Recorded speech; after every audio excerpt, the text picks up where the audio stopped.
चलिए सीधे टॉपिक पर आते हैं। आज के इस एक्सप्लेनर में हम इतिहास के उस रोमांचक सफर पर चलेंगे जहां इतिहासकार और पुरातत्वविद बिल्कुल किसी जासूस या जासूसी की तरह काम करते हैं। मतलब सोचिए, हजारों साल पुराने राज मिट्टी और पत्थरों से कैसे बाहर निकाले जाते हैं। मानव इतिहास की इन उलझी हुई गुत्थियों को सुलझाना कोई आसान काम नहीं है, लेकिन इसी शानदार सफर से हम समझेंगे कि आखिर सदियों पुराने सुरागों को कैसे जोड़ा जाता है। अब एक बहुत ही आम सी घटना पर गौर करते हैं। मान लीजिए रशीदा नाम की एक लड़की अखबार पढ़ रही है और अचानक उसकी नज़र एक सुर्खी पर पड़ती है। 100 साल पहले उसके दिमाग में तुरंत ये सवाल आता है कि भाई इतनी पुरानी बात कोई कैसे जान सकता है। कल क्या हुआ ये तो न्यूज़ या इंटरनेट से पता चल जाता है। पिछले साल की बात भी शायद किसी को याद हो, लेकिन हजारों साल पहले का इतिहास, ये एक ऐसा सवाल है जो कभी ना कभी हम सबके दिमाग में जरूर आता है। तो चलिए अपने पहले हिस्से की तरफ बढ़ते हैं, अतीत का रहस्य। आखिर हम क्या क्या जान सकते हैं। ये जानकर वाकई हैरानी होती है कि हम बीते हुए कल की कितनी छोटी छोटी डिटेल्स का पता लगा सकते हैं। लोग क्या खाते थे, कैसे कपड़े पहनते थे, किन घरों में रहते थे, ये सब जाना जा सकता है। सिर्फ राजा महाराजाओं की बातें ही नहीं, बल्कि शिकारियों, पशुपालकों, किसानों, व्यापारियों और यहाँ तक कि वैज्ञानिकों की जिंदगी के बारे में भी। और तो और इस डिटेक्टिव वर्क से हम ये भी जान सकते हैं कि उस जमाने के बच्चे कौन से खेल खेलते थे या कौन सी कहानियां सुनते थे, एकदम एक टाइम मशीन की तरह। भाग 2, आरंभिक लोग कहाँ रहते थे। चलिए सीधा उन प्राचीन जगहों पर चलते हैं। जरा भारत की इस नक्शे में नर्मदा नदी की स्थिति पर गौर कीजिए। पता है, कई लाख साल पहले से लोग इस नदी के किनारे रह रहे हैं। यहाँ रहने वाले शुरुआती लोग बहुत ही कमाल के हंटर गैदरर्स यानी कुशल संग्राहक थे। उन्हें आसपास के जंगलों की विशाल संपदा की बहुत गहरी जानकारी थी। उनका पूरा जीवन इन्हीं जंगलों की जड़ों, फलों और जानवरों के शिकार पर निर्भर था। अब इस टाइमलाइन को देखिए कि मानव सभ्यता का विकास कैसे कदम दर कदम आगे बढ़ा। आज से लगभग 8000 साल पहले सुलेमान और किरथर पहाड़ियों के इलाकों में सबसे पहले गेहूं और जौ जैसी फसलें उगाना शुरू किया गया।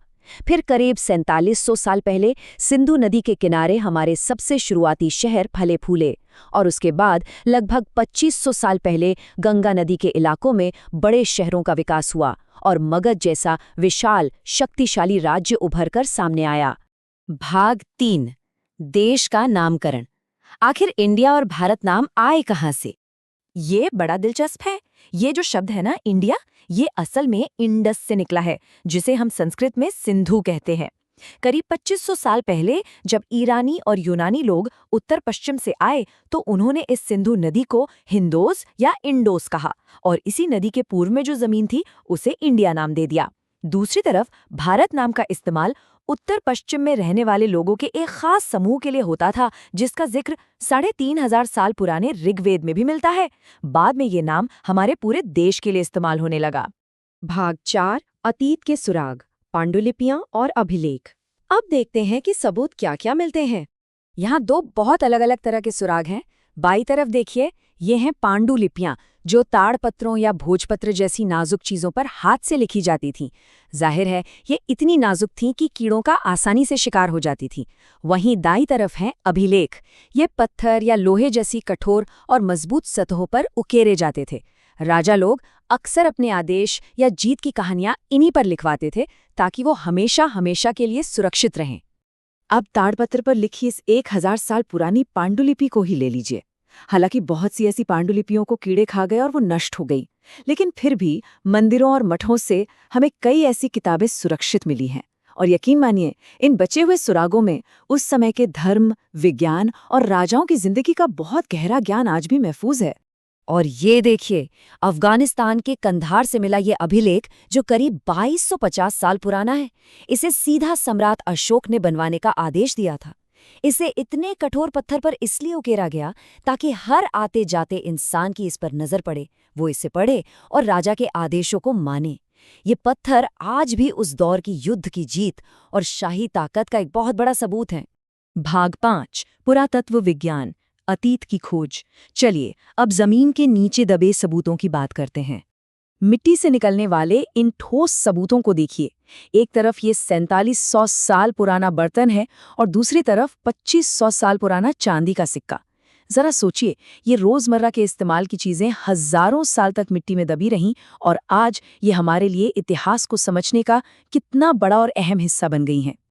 लेकिन असली मेहनत तब दिखती है जब पुरातत्वविद सिर्फ इमारतें या बर्तन ही नहीं बल्कि जले हुए अनाज के दाने या लकड़ी के टुकड़े ढूंढ निकालते हैं। यहाँ तक कि जानवरों, चिड़ियों और मछलियों की हड्डियां भी बारीकी से तलाशी जाती हैं। इसी से तो तय किया जाता है कि उस वक्त के लोग आखिर खाते क्या थे। ये सच में बहुत ही बारीक और पेचीदा काम है। भाग 6, तिथियों का सही अर्थ। इसे थोड़ा आसान भाषा में समझते हैं। पूरी दुनिया में तारीखों की गिनती ईसाई धर्म के प्रवर्तक ईसा मसीह के जन्म के साल से की जाती है। उनके जन्म से पहले के समय को हम BC यानी बिफोर क्राइस्ट या BCE कहते हैं, जहां साल उल्टे क्रम में गिने जाते हैं, और जन्म के बाद के समय को AD या CE यानी कॉमन एरा कहा जाता है, जो आगे की तरफ बढ़ता है। इसीलिए हम 4700 साल पहले और 2000 CE दोनों को एक ही ग्लोबल स्केल पर समझ सकते हैं। तो इन सब बातों से सबसे बड़ी चीज क्या समझ आती है? यही कि अतीत सिर्फ एक नहीं है, ये बहुवचन है, आवर पास्ट्स। एक राजा का इतिहास तो हमें पत्थरों और अभिलेखों पर दर्ज मिल जाता है, लेकिन एक आम किसान, मछुआरे या पशुपालक की जिंदगी की कहानी अक्सर मिट्टी में ही छिपी रह जाती है। पुरातत्व की मदद से हम सिर्फ राजाओं का ही नहीं बल्कि समाज के हर हिस्से के उन अलग-अलग अतीत को समझने की कोशिश करते हैं। और पता है, ये असमानता आज भी जारी है। चलिए, इस आखिरी पॉइंट के साथ एक बहुत ही मजेदार कल्पना करते हैं। मान लीजिए अगर भविष्य के पुरातत्वविद आज के हमारे समाज का अध्ययन करें तो क्या होगा? एक तरफ वो अंडमान द्वीप के उन लोगों को देखेंगे जो आज भी मछलियां पकड़कर अपना खाना जुटा रहे हैं, और दूसरी तरफ बड़े शहरों में सुपरमार्केट से राशन खरीदने वाले हम और आप। सदियों बाद जब ये सारे सबूत जमीन से बाहर आएंगे तो भविष्य के इतिहासकार हमारे इस दौर के कितने सारे अलग-अलग अतीत ढूंढ निकालेंगे। कमाल की बात है ना? इतिहास की ये पढ़ते हमें सच में सोचने पर मजबूर कर देती हैं। खैर, इस एक्सप्लेनर में शामिल होने के लिए बहुत बहुत शुक्रिया।